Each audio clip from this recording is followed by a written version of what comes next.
Falar sobre aceleração hoje de novo, tá? Onde a aceleração, como a gente viu na aula anterior, é um ΔV por um ΔT. Só que esse delta, galera, toda vez que eu tenho um delta, isso significa uma variação, ou seja, algo final menos algo inicial, tá? Então aqui a gente tem variação da velocidade e variação do tempo. Então eu poderia escrever a aceleração dessa maneira aqui, ó. Velocidade final menos uma velocidade inicial. Então a gente bota uma bolinha aqui para dizer que ela é inicial. Assim como o tempo, tempo final menos tempo inicial. Então tá aqui, ó.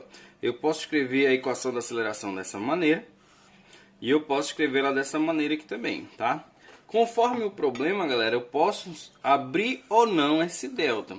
Então a gente vai verificar nos exercícios de hoje que a variação, né, vai aparecer em alguns casos um delta. Então a gente vai poder fazer a substituição por algo final menos inicial ou não, conforme a aplicação.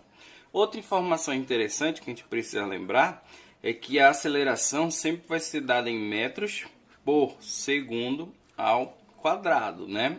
Então um dos termos mais utilizados é esse aqui. Não que seja só isso, pode também ser o quilômetro por hora ao quadrado, ou seja, qualquer termo onde eu tenha o tempo sempre ao quadrado. Então a gente vai procurar hoje aplicar isso aí no nosso exercício para ver se fica melhor para você entender como é que funciona essa ideia da aceleração. Então, galera, a gente vai ver agora um primeiro exemplo aí. Ao caçar um guepardo, partindo do repouso, atinge uma velocidade de 72 km por hora em 2 segundos.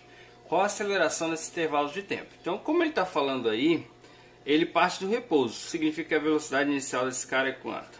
É zero. Toda vez que ele falar que a velocidade inicial partiu do repouso, então tu já sabe que ali vai ser zero.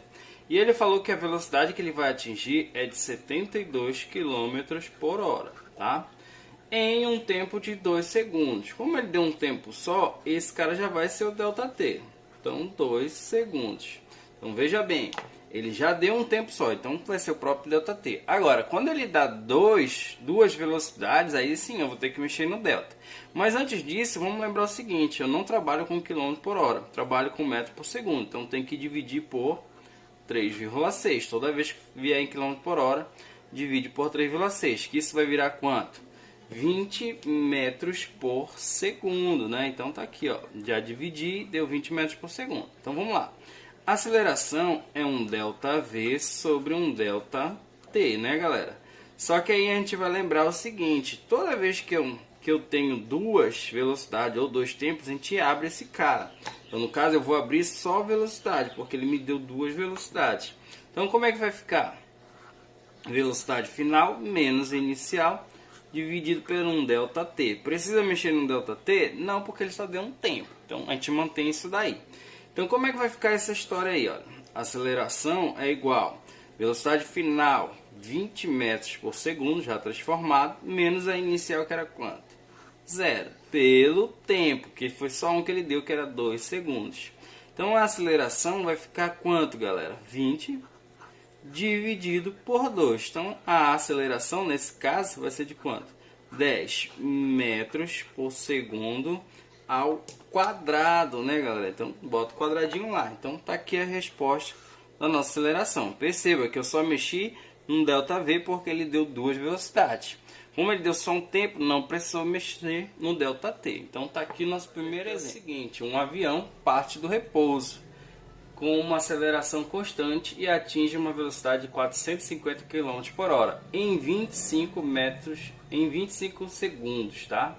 Qual é a aceleração do avião? Então ele me deu o seguinte, partiu do repouso, então, de novo, velocidade inicial é quanto? Zero.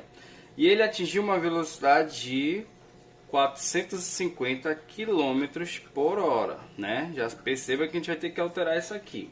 E o tempo que ele gastou, novamente, ele só deu um tempo. Então, esse já é o ΔT, que no caso é quanto? 25 segundos. Então, vamos lá, galera.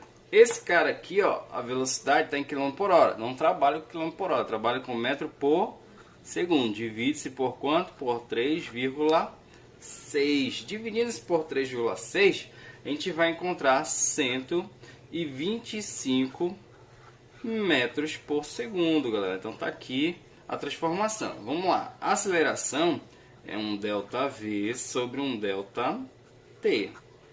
Sendo que esse ΔV, a gente vai ser obrigado a mexer nele. Por quê? Eu tenho duas velocidades, a final e a inicial. Então, onde está o ΔV, eu vou colocar V final menos V inicial. Tudo isso por um tempo aqui, galera. Então, no caso, quanto equivale a minha velocidade aqui final? 125 menos a inicial, que é 0, dividido pelo tempo, que é quanto? 25. Continuando aqui, ó, a aceleração vai ser igual. 125 menos 0, 125. Dividido por quanto? Por 25, né, galera? 125 dividido por 25, a gente vai encontrar quanto? 5 metros por segundo ao quadrado. Então tá aqui, galera. Perceba aí o esquema aí, como é que tá funcionando isso daí, tá? Então vamos continuar. No instante 2 segundos tem uma velocidade de 10 metros por segundo. Passado o intervalo de tempo, no instante 5 segundos, ela passa a ter uma velocidade de 40 metros por segundo. Determine a aceleração média dessa partícula conforme os dados acima. Então, ele falou o seguinte, que no tempo inicial igual a 2 segundos, ele tinha uma velocidade igual a... uma velocidade inicial igual a 10 metros por segundo. E no tempo final igual a 5 segundos, ele tem uma velocidade final igual a 40 metros por segundo. Então veja bem que dessa vez ele está me dando dois tempos e duas velocidades. Então quando eu for trabalhar com a equação da aceleração, que é ΔV por ΔT, ela já vai ter que ser mexida tanto na velocidade quanto no tempo, porque ela tem dobrada a velocidade e dobrada o tempo. Então vai ficar assim, a aceleração é velocidade final menos velocidade inicial, tempo final menos tempo inicial. Então vamos substituir isso aí, ó. A aceleração é igual velocidade final, galera, 40 menos a velocidade inicial, que é quanto? 10. E os tempos final 5 e o inicial 2. Então fazendo isso daí, ó, 40 menos 10, 30. 5 menos 2, 3. Então a minha aceleração, ela tem um valor igual a 10 metros por segundo ao quadrado. Então, galera, acho que com esses exemplos ficou bem claro como é que se calcula a aceleração. Valeu!